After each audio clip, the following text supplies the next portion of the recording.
Alors on se retrouve tout de suite sur la plateforme de trading avec l'euro-dollar sous les yeux, mais à savoir que cette stratégie trading va fonctionner aussi bien sur les indices, forex, matières premières, actions, crypto et la plupart des produits négociables en bourse. C'est ça qui est intéressant d'ailleurs avec cet indicateur DMI. Également, ce qu'il faut comprendre, c'est que c'est un indicateur qui est assez populaire, on va dire, dans le monde, même s'il est un petit peu moins en France, il reste quand même populaire, donc vous le retrouverez sur la plupart des plateformes de trading et brokers.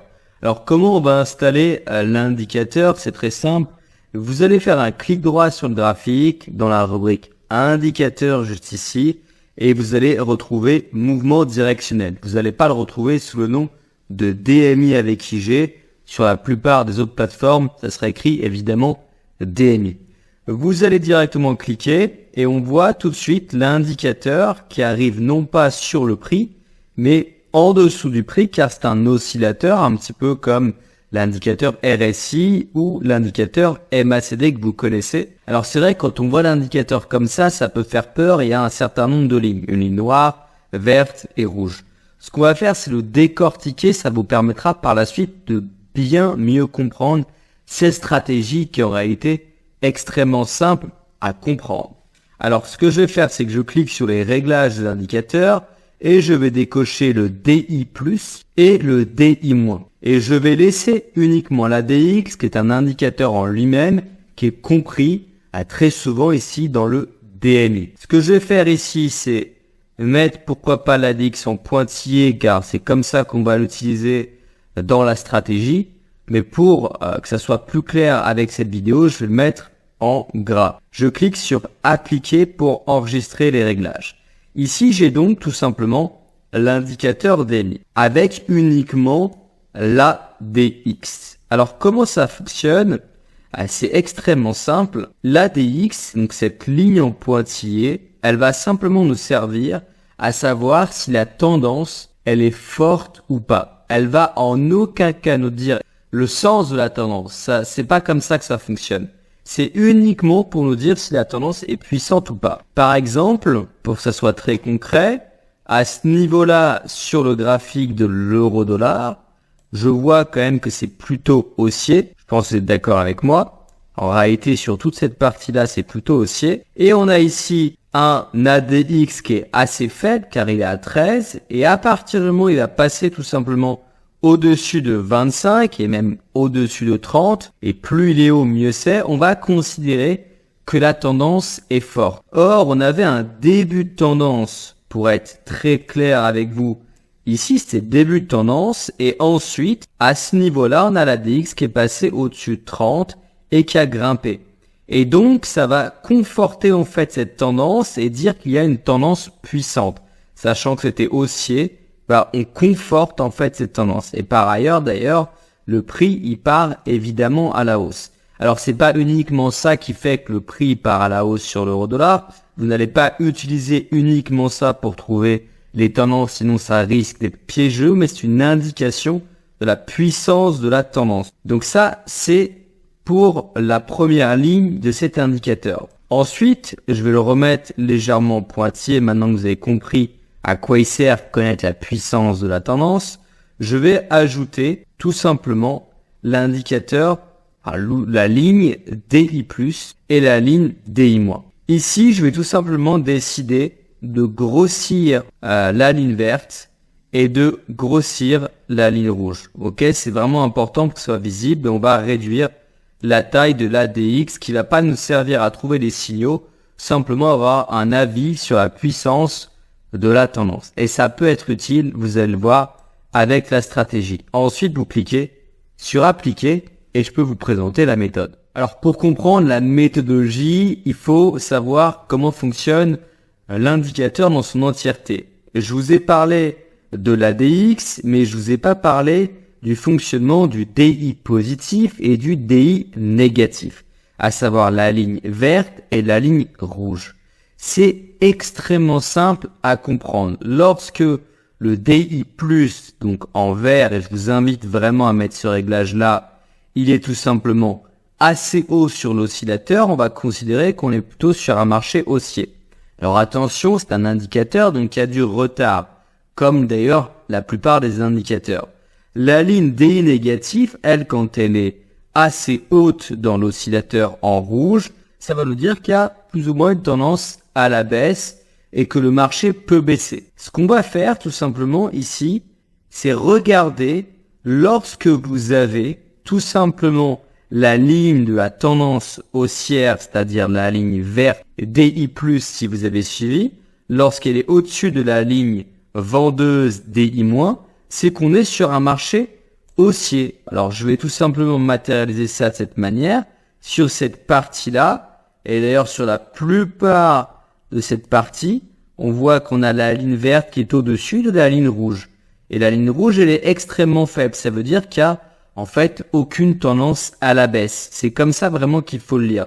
Donc, sur cette partie-là, on a la ligne verte DI+, qui est assez élevée dans l'oscillateur. On est au-delà des 30, si je dis pas de bêtises. Donc, on a une tendance qui est assez intéressante et qui reste pour le moment haussière. À l'inverse, quand on a ici l'indicateur, la ligne verte commence à passer en dessous, on va se méfier et tout simplement c'est le reflet du prix. Là, ça a commencé à baisser. Pour vous montrer la même chose dans le sens inverse, sur cette partie-là, on voit la ligne en rouge qui est au-dessus de la ligne verte. Donc, elle est supérieure à cette ligne verte. Elle prend le dessus. La tendance baissière prend le dessus sur la tendance haussière. Et donc, derrière, on voit la tendance qui baisse. Alors, c'est pas une baguette magique, mais ça donne des indications assez intéressantes.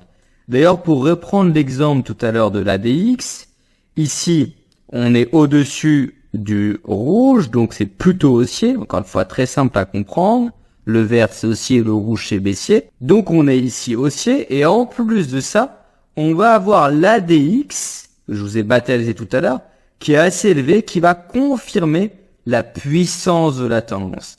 Et là, c'est assez intéressant de plutôt envisager, du coup, d'acheter le marché, quitte à utiliser par ailleurs une stratégie complètement différente sans forcément utiliser l'indicateur daily. Maintenant que vous avez compris ça, je vais vous montrer vraiment une stratégie avec cet indicateur. Donc, ce que je vais faire, c'est très simple, c'est que je vais partir naturellement sur des unités de temps plus courtes pour du day trading, mais ça fonctionne également sur du 1 heure, 4 heures, même du daily, ce que je vais vous présenter. Comme toute stratégie trading, et c'est important de le rappeler, on va se baser sur la lecture des prix, donc des bourses japonaises, les supports, les résistances, les zones de polarité.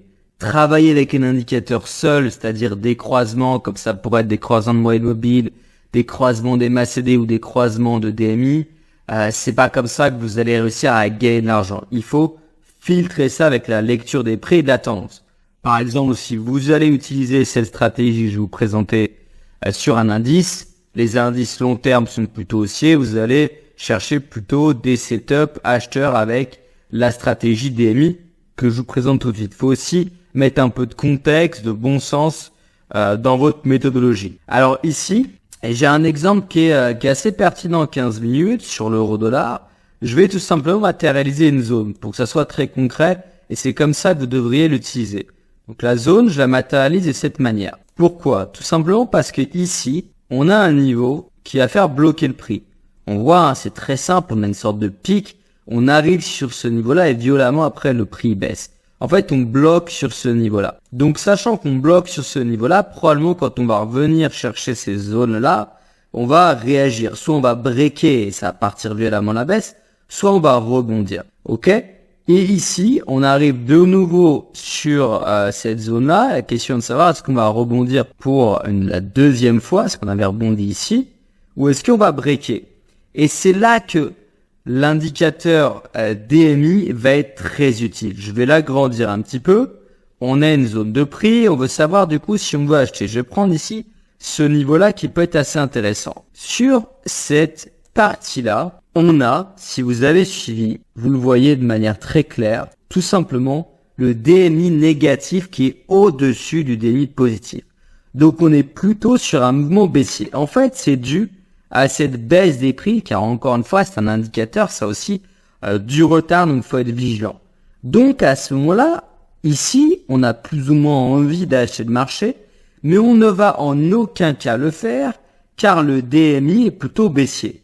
En revanche, à partir du moment où on a le DMI positif qui va prendre le pas sur le DMI négatif, c'est-à-dire le vert est plus important que le rouge, hein, pour être très très clair et faire très très simple. À ce moment-là, on peut envisager d'acheter. Pourquoi? Parce qu'on va tout simplement se dire, pour être très clair ici, qu'on est plutôt haussier. Et donc, ça nous permet d'une certaine manière de valider le rebond sur une zone de prix qui avait déjà été travaillée. Et en parallèle de ça, si vous le voyez, on a ici un ADX qui est supérieur à 25, même supérieur à 30. Et donc, ça conforte, alors juste ici, pour être précis à ce niveau-là, il est à 30, hein, légèrement supérieur à 30. Donc, c'est assez intéressant. Donc, on voit quand même qu'il y a un petit peu de retard. On va pas arriver directement ici pour acheter avec la méthode. On attend véritablement le vrai croisement et un ADX qui se maintient, un DMI positif qui se maintient au-dessus de la ligne rouge. Ce qui nous fait en fait tout simplement acheter le marché, pour être très concret, directement ici sur ce niveau-là, à peu près, sur ce point-là. Et derrière, ça nous permet de sortir avec un take profit, tout simplement, par exemple, sur les derniers plus hauts. Et ça peut nous donner du coup des trades assez intéressants. Pour le stop loss, mettre un stop loss tout simplement en dessous de la zone de prix qu'on a juste ici.